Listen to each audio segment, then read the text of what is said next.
6岁男孩开冰箱瞬间爆炸，脸上缝了38针。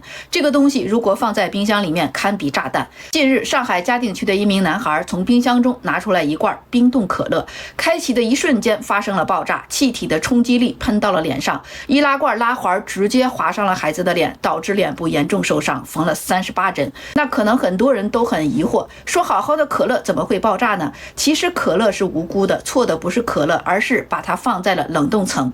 可乐等汽水中含有一定量的二氧化碳，把可乐放到冰冻室之后，罐内的液体结冰或部分结冰，溶解其中的二氧化碳就会溢出，会导致罐内的压力增大。液体结冰之后，它体积会增加，也会加大罐内的压力。可乐由冷冻拿到室温环境下，温差会瞬间达到30度以上。由于热胀冷缩的原理，罐内的气体就会急剧的膨胀，此时开罐就极有可能发生爆炸。同时提醒大伙儿一下，啤酒也是一样，不能放在冷冻室。